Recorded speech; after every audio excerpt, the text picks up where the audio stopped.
வணக்கம்மா. இன்றைக்கி நாம் குடமிளகாய் சாம்பார் எப்படி வைக்கிறதுன்னு பார்க்கலாம் வாங்க.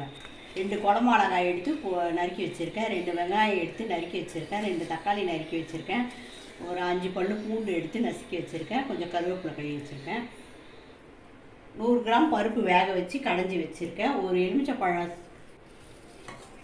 எலுமிச்சப்பழம் சைஸுக்கு புளியை எடுத்து கரைச்சி வடிகட்டி வச்சுருக்கேன். இப்போ நம்ம சாம்பார் எப்படி வைக்கிறதுன்னு பார்க்கலாம் வாங்க. ஸ்டவ் ஆன் பண்ணி இப்போ கடாய் வச்சாச்சு. 2 டேபிள் ஸ்பூன் எண்ணெய் ஊற்றிக்கலாம். எண்ணெய் காஞ்சிச்சு. இப்போ 2 ஸ்பூன் கடுகு போட்டுக்கலாம். ஒரு 1/4 ஸ்பூன் சீரகம் போட்டுக்கலாம். கடுகு பொரிஞ்சிச்சு. நறுக்கி வச்சுருக்கேன் 2 வெங்காயத்தை போட்டுக்கலாம்.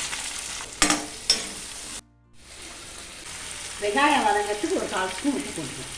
நசுக்கி வச்சுருக்கேன் 5 பல்லு பூண்டை போட்டுக்கலாம்.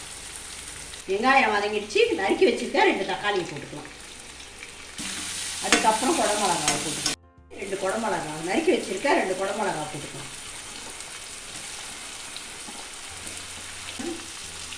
பொடியாக நறுக்கி வச்சுருக்கேன் கொஞ்சம் கருவேப்பிலையை போட்டுக்கலாம். கொத்தமல்லி இருந்தால் கொத்தமல்லியும் போட்டுக்கலாம். நல்லா வதங்கட்டும். குடமிளகாய் நீங்கள் வெஜிடபிள் சாதத்தில் போட்டிருப்பீங்க, ஃப்ரைட் ரைஸ் பண்ணியிருப்பீங்க, குருமாவில் கூட போட்டிருப்பீங்க. ஆனால் சாம்பார் வச்சுருப்பீங்களான்னு தெரியல. சாம்பார் வச்சு பாருங்கள், நல்லா டேஸ்ட்டாக இருக்கும் குடமிளகாய் சாம்பார். 3 காஞ்ச மிளகாவை கிள்ளி வச்சுருக்கேன், அதை போட்டுக்கலாம். முதலே போட்டிருக்கணும், போடலை, போட்டுக்கலாம். தனியாகவும் மிளகாவும் சேர்த்து அரைச்ச மிளகாத்தில், அதனால் தனியாத்தூள் தனியாக போடல. ஒரு 1.25 ஸ்பூன் மிளகாத்தூள் போட்டுருக்கேன். 1 டேபிள் ஸ்பூன் உப்பு போட்டுக்கிறேன். உங்களுக்கு தேவையான அளவு உப்பு போட்டுக்கோங்க. 2 வதக்கி இதை மிளகாத்தூள்லாம் போட்டு 2 வதக்கி இதை வேக வச்சிடலாம். வேக வச்சுட்டு வெந்த பிறகு அப்புறம் பருப்பும் புளியும் ஊற்றிக்கலாம். இப்போ நான் ஸ்டவ் ஆஃப் பண்ணிடுறேன். வேறு இடத்துல மாற்றி வேக வச்சிடலாம். ஒரு 1/2 டம்ளர் தண்ணி ஊற்றி வேக வச்சுக்கலாம். குக்கரில் வெயிட்லாம் போடணும்னு அவசியம் இல்லை. இது சீக்கிரமாக வெந்துடும். அப்படியே மூடி போட்டு வேக வச்சுக்கலாம். ஸ்டவ் ஆன் பண்ணி இதை வேக வச்சு சீக்கிரமாக வெந்துடும் குடமிளகா, அதனால் வெயிட் போட தேவையில்லை. கொதிக்க வச்சு இறக்கிடலாம். வெந்த பிறகு பருப்பு புளியை ஊற்றி கொதிக்க வச்சு இறக்கிடலாம். இப்போ குடமிளகா வெந்துடுச்சு. 10 நிமிஷம் ஆயிடுச்சு.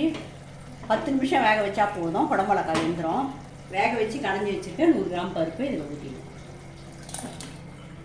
ஒரு எலுமிச்சம் சைஸ் புளியை கரைச்சி வடிகட்டி வச்சுருக்கோம், அதை ஊற்றிக்கலாம். எலுமிச்சம்னா பெரிய எலுமிச்சம் இல்லை, சின்ன எலுமிச்சம் சைஸ் புளியை கரைச்சி வடிகட்டி வச்சுக்கோங்க. கொஞ்சமாக தண்ணி ஊற்றினா போதும். 2 கொதி வந்தவொடனே ஆஃப் பண்ணிடலாம் ஸ்டவ்வை.